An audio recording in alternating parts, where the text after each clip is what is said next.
On the edge of the Pacific Asia Rim, southeast of Australia, lies the nation of New Zealand. It's about the size of Great Britain or the province of Guangxi and consists of two main islands. It's a country of rare beauty.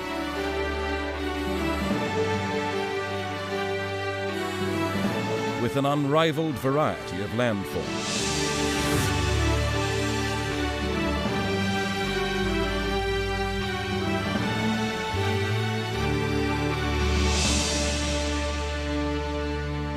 Unique plants and animals evolved during the 100 million years New Zealand has been isolated from other land masses.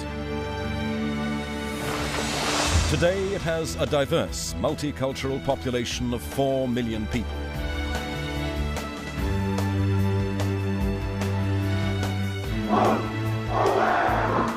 And many stories to tell.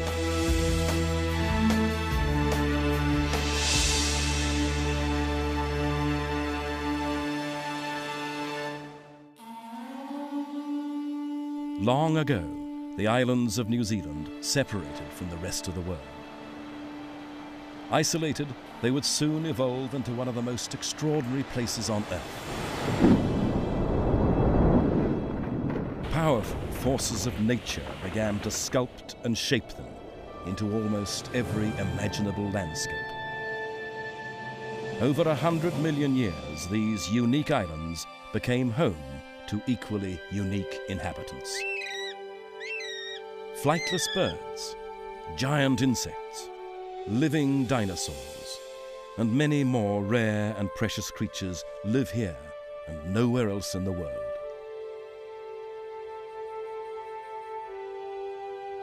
These islands were discovered by people less than 1,000 years ago. But their impact has been as dramatic as any force of nature. Today's New Zealanders are more aware. They're striving to repair any damage done and to protect their extraordinary heritage.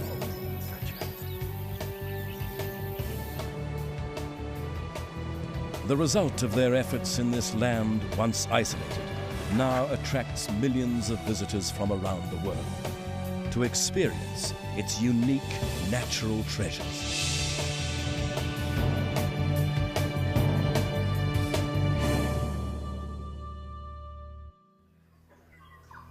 New Zealand's oldest natural treasure has been part of these islands since they formed. The tuatara is the last surviving member of a reptile group older than the dinosaurs. It has hardly changed in 225 million years.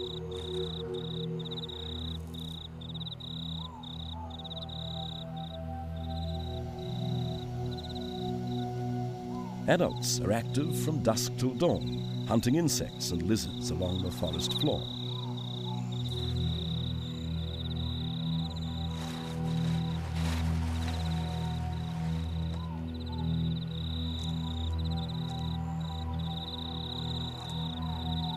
These egg-laying reptiles watched the dinosaurs come and go and witnessed the birth of New Zealand.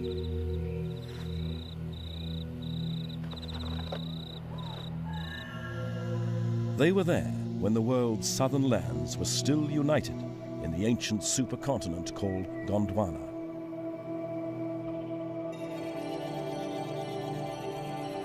About 80 million years ago, shifts in the Earth's continental plates caused New Zealand to break away from Gondwana. The isolated islands became a lifeboat for all the plant and animal passengers aboard. The drifting continental plate carried New Zealand across the Pacific Ocean to its current position on the southern tip of the Ring of Fire, an area of the world known for its volcanic activity.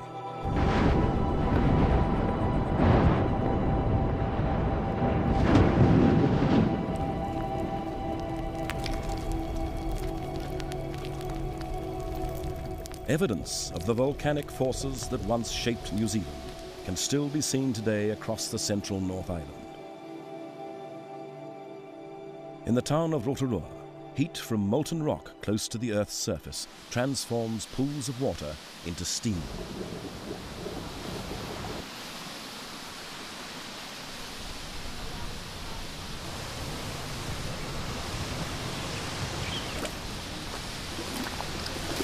Boiling mud and geysers attract thousands of visitors a year to marvel at the geothermal spectacle.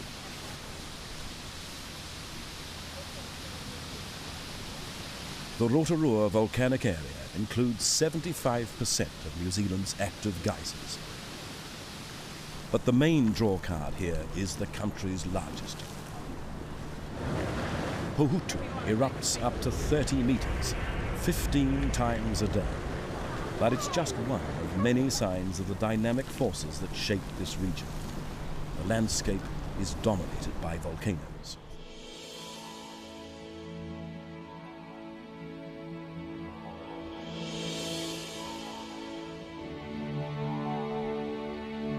Mount Ruapehu is the highest point on the North Island. Each winter, snow transforms it into the area's largest ski field. In 1996, skiers were reminded of the tremendous forces that created their ski field when Ruapehu erupted again.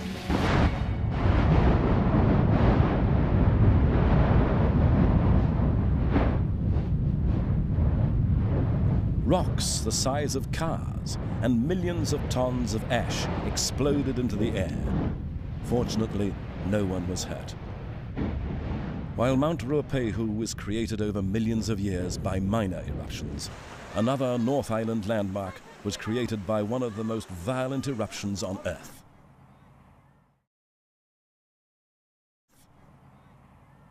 New Zealand's largest lake actually began life as a volcano. Lake Taupo first formed when water filled an ancient volcanic crater. Then, just 2,000 years ago, the crater lake exploded again. It was one of the most powerful eruptions in recent geological time.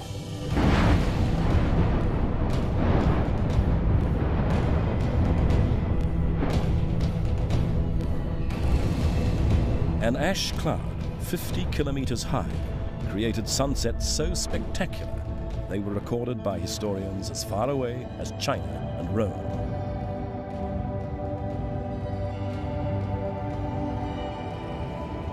Now the crater is a peaceful lake almost the size of Singapore, with some of the best trout fishing in the world.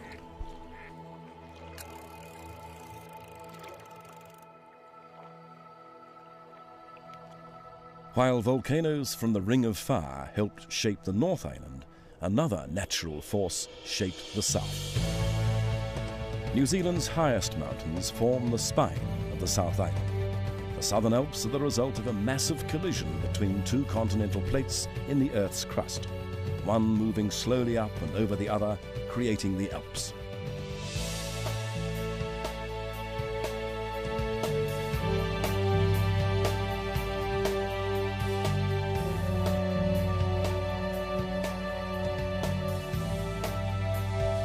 This process of tectonic lift has made these mountains some of the youngest and most spectacular in the world.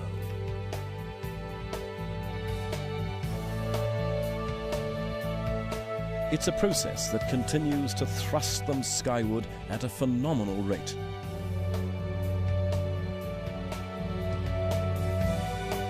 Dominating the range at nearly 3,800 meters, Aoraki, Mount Cook, is New Zealand's highest peak.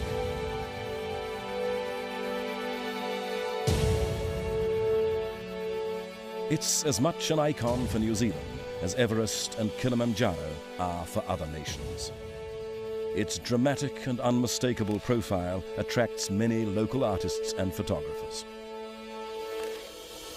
Anytime I think of a mountain anywhere in the world, I think of Mount Cook.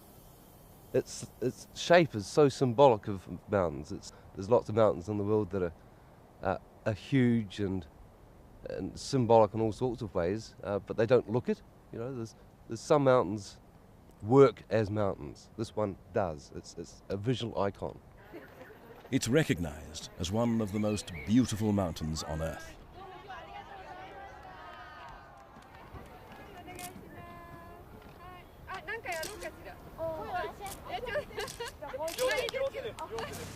And it's not just a tourist attraction, it's a magnet for serious climbers from all over the world.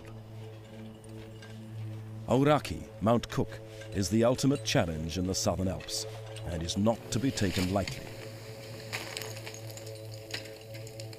Its steep ice faces and unpredictable weather create some of the world's most challenging alpine terrain.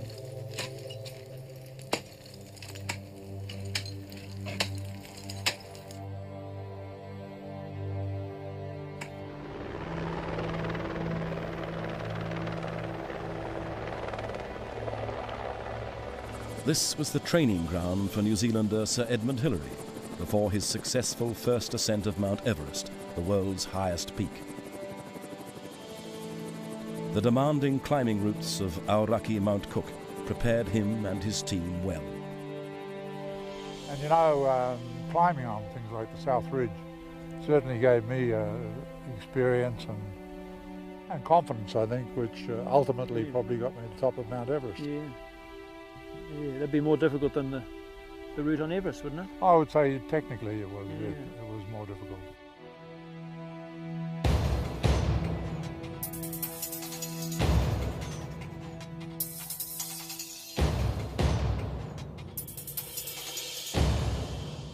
Although the mountains are still being thrust upwards, other forces of nature are grinding them down. It all starts with the wind.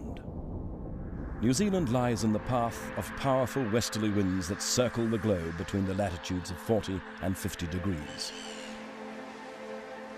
Known as the Roaring Forties, they race unrestricted for thousands of kilometers across open ocean, gaining momentum and moisture. But when the westerlies reach New Zealand, they slam into a massive wall, the Southern Alps.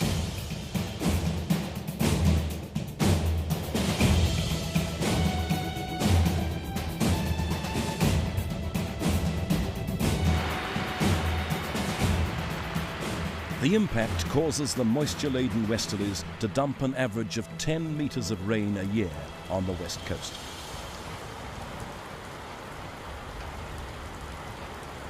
Making it one of the wettest places on Earth.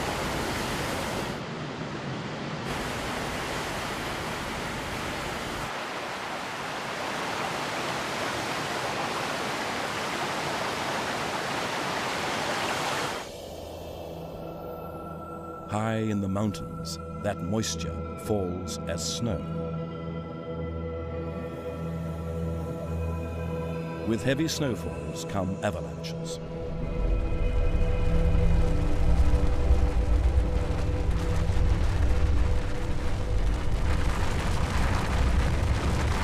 Although dramatic, they have little effect on the mountains. It's the continual build-up of snow over the centuries that can carve out a country.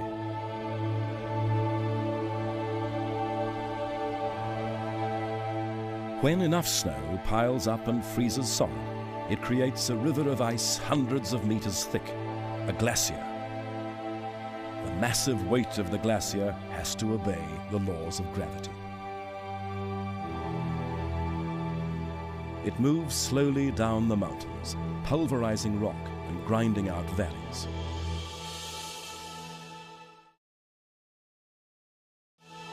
Continually fed by the moisture-laden westerlies, there are over 3,000 glaciers actively sculpting the South Island. Their action over millions of years has forged a landscape of steep-sided valleys, braided rivers, and deep fjords. New Zealand has been created by the movement of continental plates and the actions of wind, ice, and fire. The end result is an island nation that includes nearly every landscape found on Earth.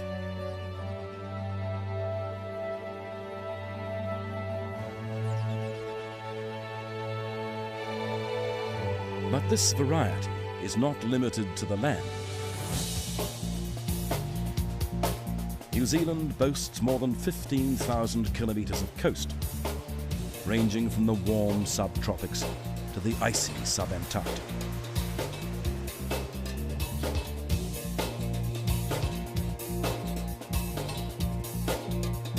The seas around these islands are home to over 1,000 different species of fish. The warm northern waters have both variety and plenty.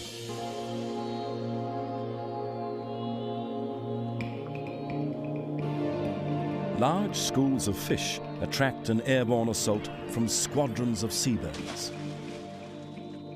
and submarine sorties from large predators like marlin and shark.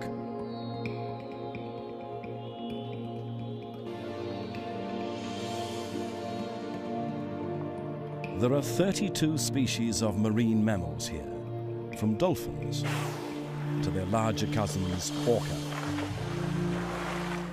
Migrating whales, such as humpbacks, journey the length of New Zealand en route to their tropical breeding grounds.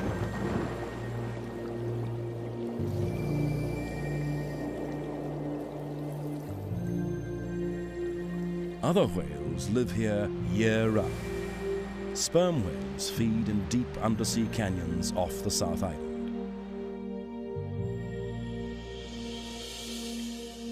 Fur seals are well adapted for life in the cold southern waters.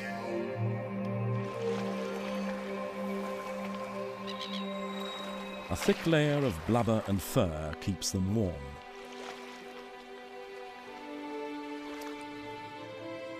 They are most at home in kelp forests, but breed and give birth on shore, one of only 2 mammals to have made landfall in early New Zealand. The country's isolation ensured it was never colonized by the usual mammals, and without them, it evolved into a land of birds. Birds became as varied as the landscapes they lived in.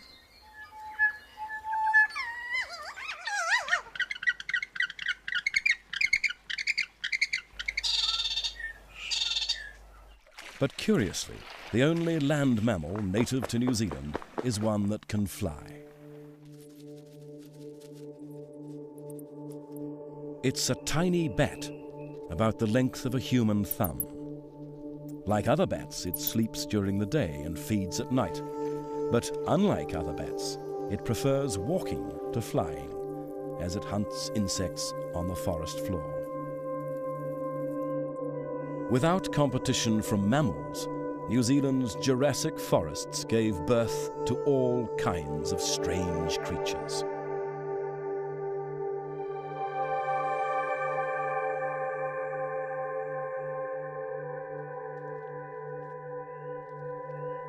For millions of years, the unchanging tuatara watched the forests evolve. But he wasn't alone. One of the insects he hunts, the weta, is as ancient as he is. But unlike the tuatara, the weta has evolved into many different forms.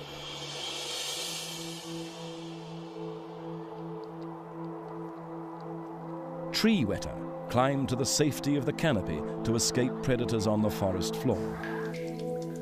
Others retreated underground.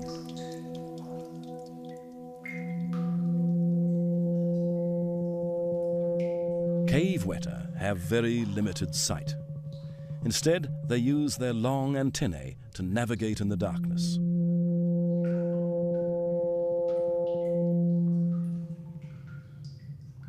Deep in the caves, the only natural light comes from tiny worms transforming the cave walls into a living Milky Way.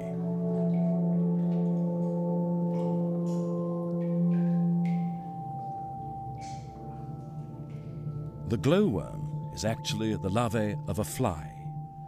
Flying insects attracted to their bioluminescent lights come to a sticky end. Their remains will feed the larvae until it matures.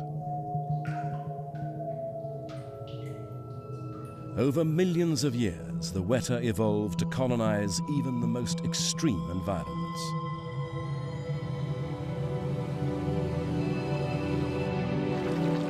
High in the southern Alps, in sub-zero temperatures, the alpine weta freezes solid. And when the temperature rises, it thaws back to life.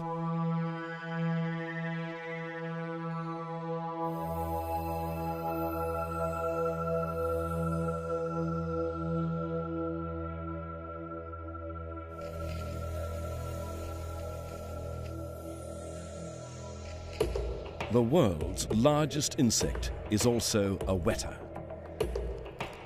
The giant weta is as big as a mouse, and at 70 grams it's heavier than some birds. Its size and armor are just for protection.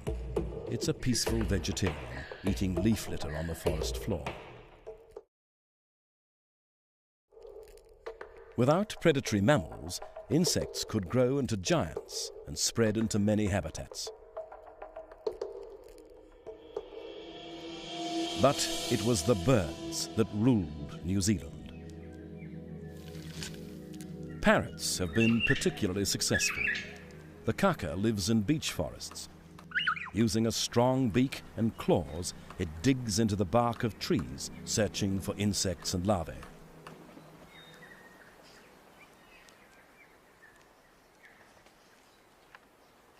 While the kaka adapted to life in the forest, another parrot has adapted to life in the southern Alps. The kea is a mountain parrot. It's a highly intelligent and social bird, and one of very few birds that are known to play. Curious keas are frequent visitors to South Island ski resorts, although not everyone appreciates their antics. A rubbish bin could deliver a free meal, or it could turn up a new toy. There's no sustenance in an empty can. This is just fun.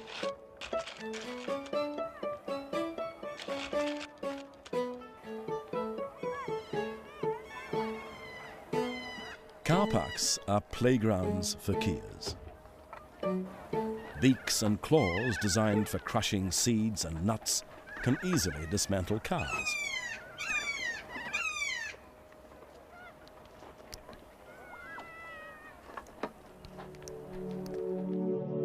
But life in this harsh environment is not all play. Kea chicks hatch in the middle of winter. The female tends to her chicks in a burrow, protected from the wind and snow.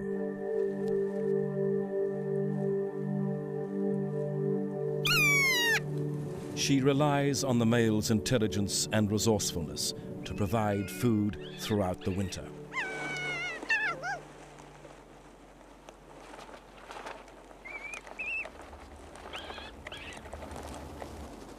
For the next 3 months, the kea parents will raise their chicks during the Southern Alps' worst weather.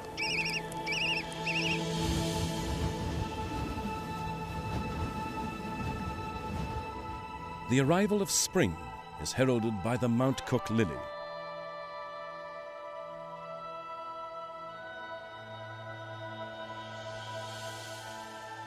Life gets easier for the keas, and once again, there is time to play.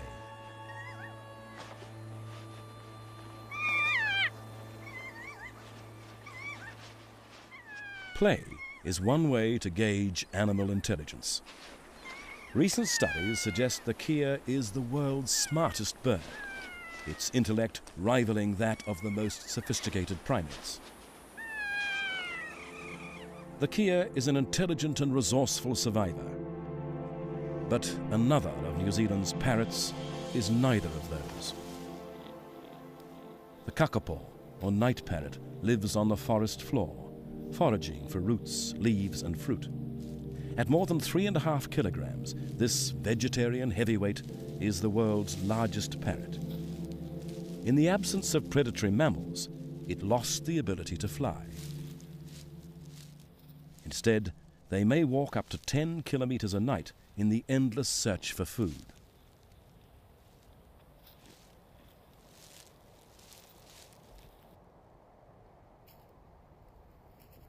During the breeding season, males head for high ridges, where they may spend weeks digging deep bowls in the ground.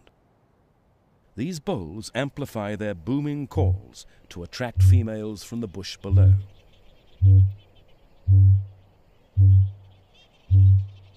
Their calls may travel 7 kilometers, the furthest of any bird.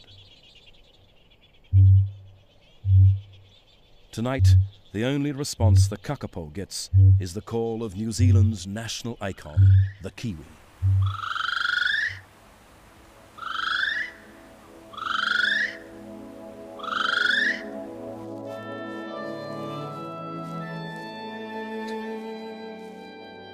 In a land of unusual birds, the flightless kiwi is unique. Like many birds in New Zealand, it fills a role taken by mammals elsewhere.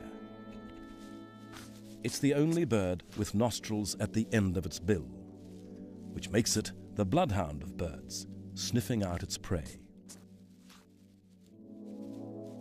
The nocturnal kiwi is so unbirdlike that it's been referred to as an honorary mammal.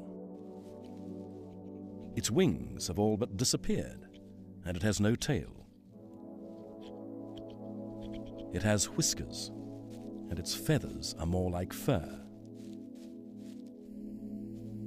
But its bird characteristics are also outstanding.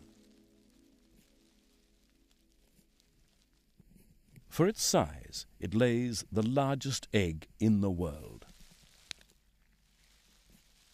A kiwi is about the size of a chicken, but its egg is 6 times larger and maybe a quarter of the bird's weight. The giant egg relieves the adult kiwi of its parental duties. On hatching, the lasting nutrition of the egg sustains the young chick for the first week of life, until it begins to forage on its own. The kiwi family includes the largest bird that ever lived, the giant moa. The moa towered 3 meters tall and weighed 250 kilograms. It had only one enemy, the largest eagle that ever lived. With a 3-meter wingspan, the Haast eagle was a formidable predator. These giants flourished in the forests of this isolated paradise for millions of years. But life in New Zealand was about to change forever. For the first time in 80 million years, there was an invasion of mammals.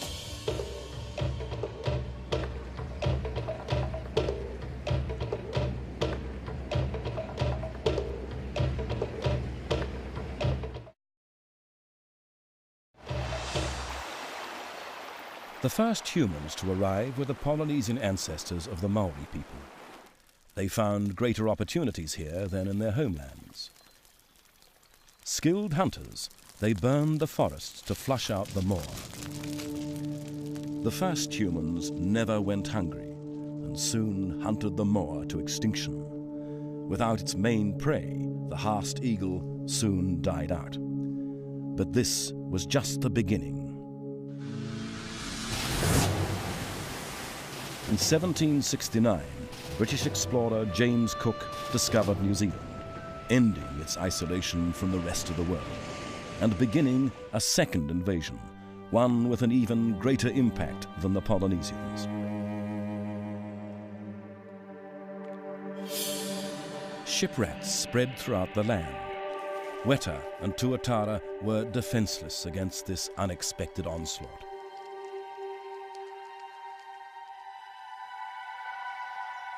Native species succumbed to predators brought by human settlers from their homelands. Animals introduced for fur and for sport devoured the forests. No one had considered their long-lasting impact on the land.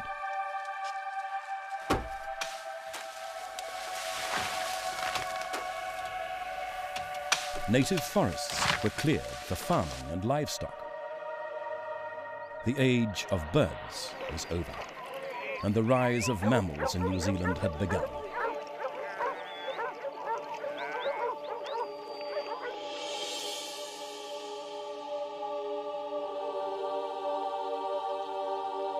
native species retreated to the remaining pockets of forest. But there was no safe haven for flightless birds like the kakapo. Before mammals, underground burrows were safe nesting sites. Now there were rats.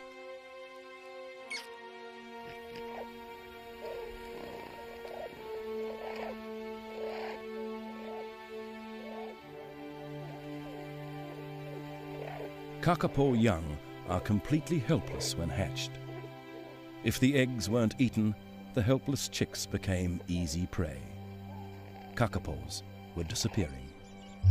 The male's booming calls were going unanswered, and soon the remaining forests fell silent altogether. The kakapo's imminent extinction became a wake-up call for New Zealanders to take action.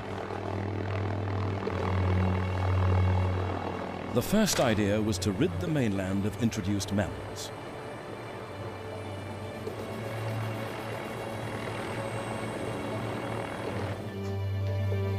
But with so many pests in such a big area, control was hard enough.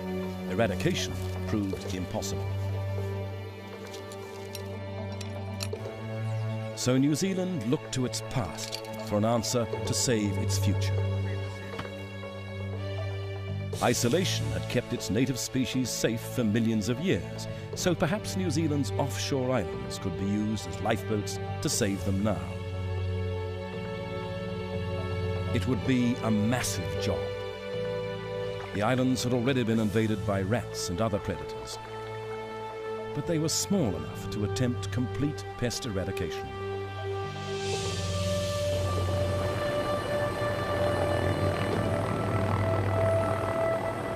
New Zealand went to war for its native species. Traps and poison were laid on potential lifeboat islands all round the country.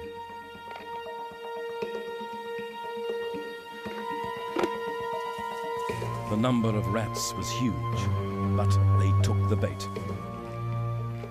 More than 40 islands were cleared of harmful pests. The program to save New Zealand's heritage launched its first lifeboats.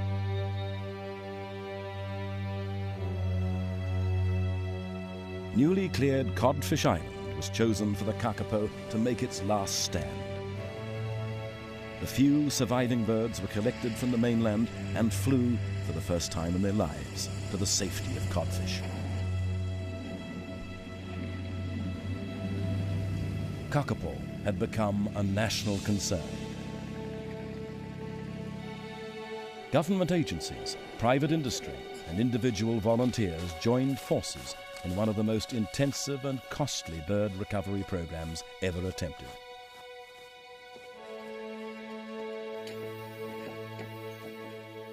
The birds were fitted with transmitters so they could be monitored once released.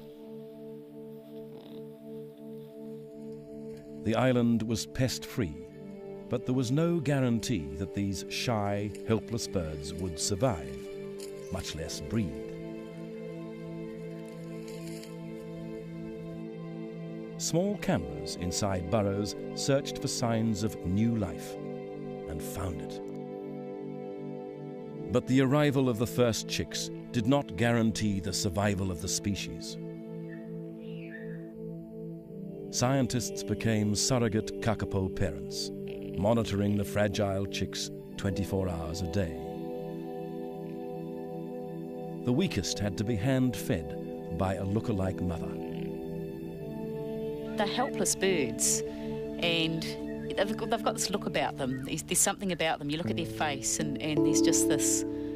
It's almost a plead, you know. I can't do this on my own, and I need some help. They got the help.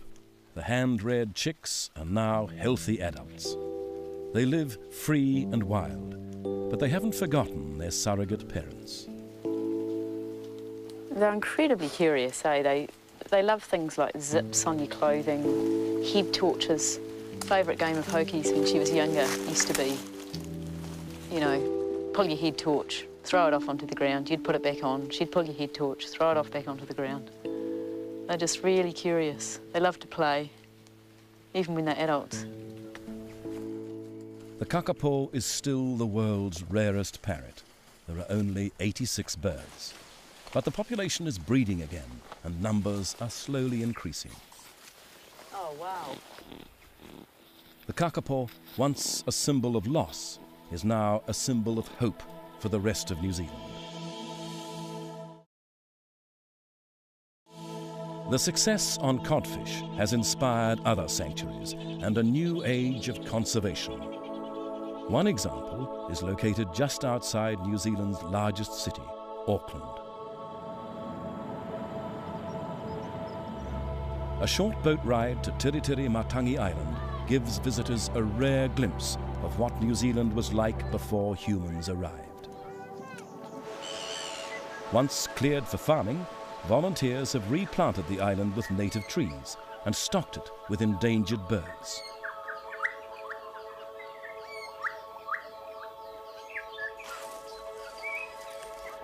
It's one of the best places in New Zealand to see rare birds in the wild.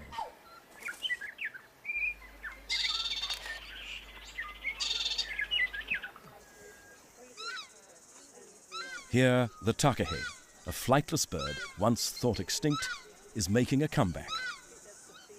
Open island sanctuaries like Tiritiri are just the beginning of an ambitious conservation drive, with the ultimate goal of returning native species to the mainland.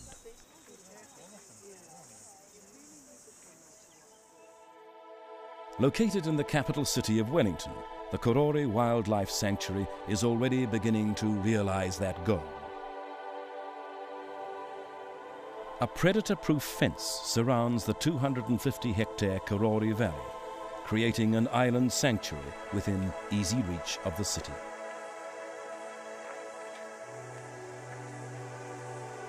Conservation scientist Raewyn Empson has been involved with Karori since it began and has followed its unprecedented success. Endangered birds like brown teal are now thriving in this safe refuge. These birds that had grown up in captivity were released here. They've had to learn how to forage for themselves in the wild. And we now have a breeding population which is absolutely flourishing. And we've got so many birds now that we're actually in a position to probably be able to release them elsewhere. So that's fulfilling quite one important role of the sanctuary, and that is to have a population here, but also to be able to supply birds elsewhere. It's not just birds. The sanctuary has just reintroduced a native frog, one of the oldest and rarest in the world. The day that we released Mordine and Frog here was a great thrill. As we released them, these tiny little frogs just merged into the background. These frogs just disappeared, and it was very special. And I've been back at night to look for them and found their little great big eyes sitting on top of the logs at night, and they look as if they're doing fine, so we're really pleased about that.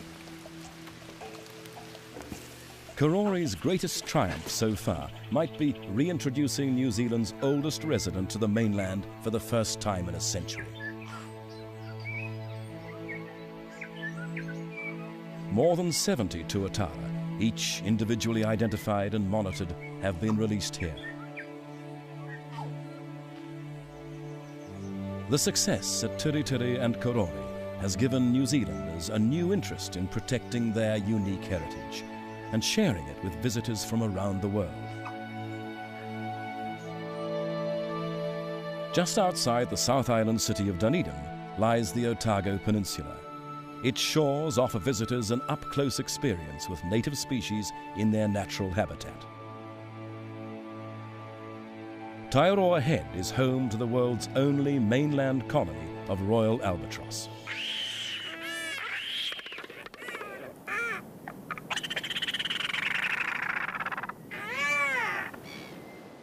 Here, the world's largest seabirds breed and raise their chicks.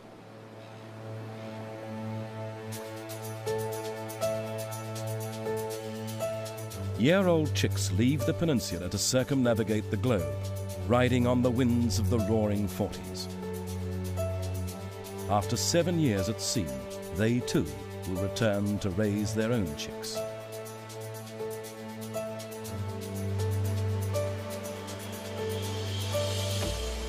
The peninsula is also home to the world's rarest penguin. Yellow-eyed penguins are secretive birds.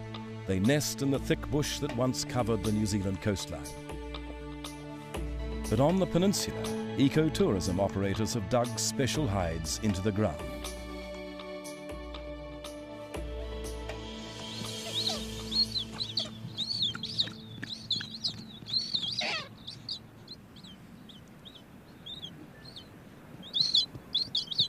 Now visitors can view the birds up close without disturbing them.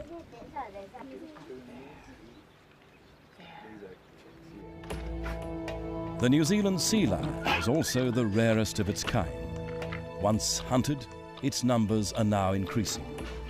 Like the sea lion, all marine mammals are now fully protected.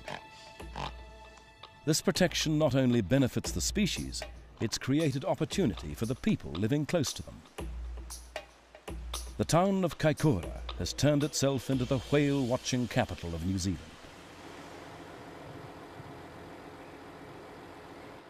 Since whaling ended half a century ago, whale numbers have increased, attracting thousands of tourists.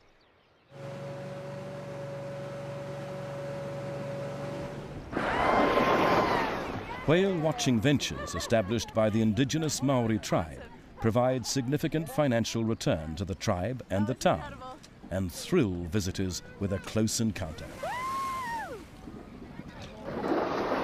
Sperm whales grow 16 metres long and weigh more than 40 tonnes.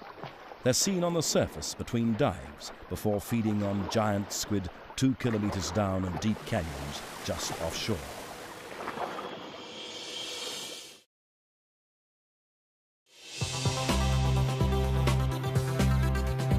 Further south, in Akaroa, people can enjoy a more intimate experience with the world's smallest and rarest oceanic dolphin. Hector's dolphins are less than 1.5 meters long and are found only here.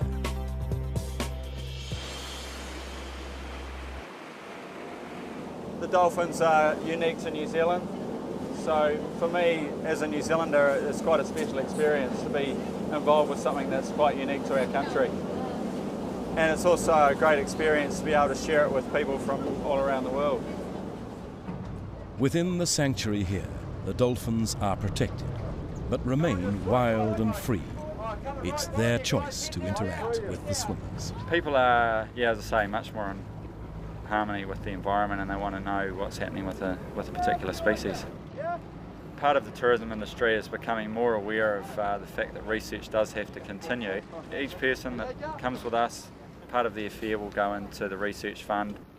As long as it's very carefully managed in the tourism side of things, I think that their future is very bright, and education goes a long way, and that's where we sort of see our role as a managed form of education, which isn't threatening the species out there.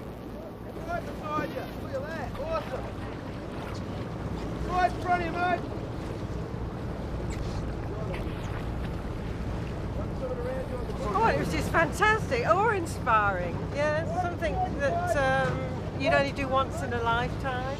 Legendary underwater explorer Jacques Cousteau called Northland's Poor Knights Islands one of the world's best dive sites.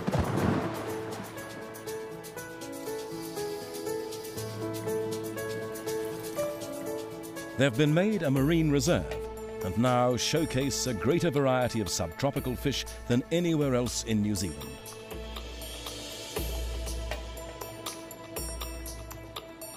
Each year, a flotilla of rays invades the sanctuary.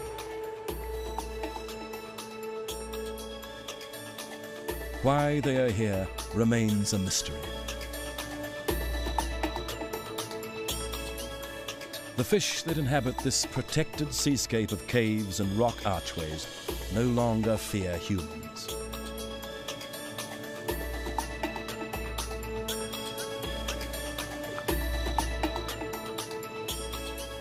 The Poor Knights is just one of 28 marine reserves around the country. 5 of these reserves are in one of the world's largest national parks, one that protects vast areas of both sea and land.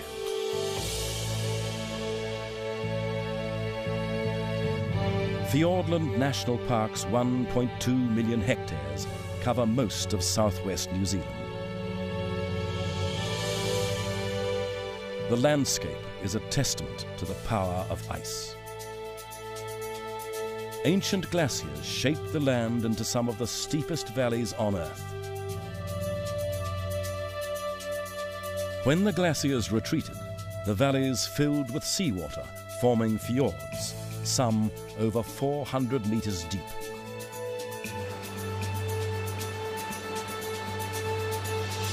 The rugged and remote terrain has kept most of Fiordland untouched.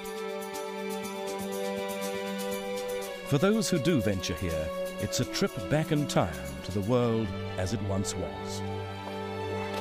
It remains one of the few places in the world where areas are still unexplored on foot.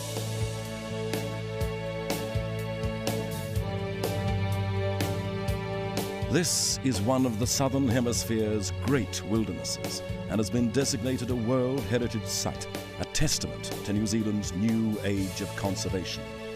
Fiordland is the jewel in New Zealand's conservation crown, but it's only one part of over 5 million protected hectares that now spans both islands and provides outdoor experiences for all.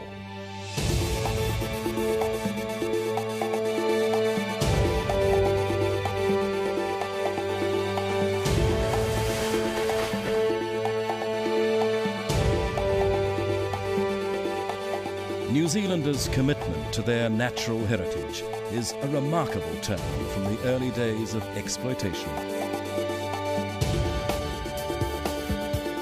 And although New Zealand cannot remain an isolated lifeboat at the bottom of the world, its unique natural treasures are now protected for generations to come.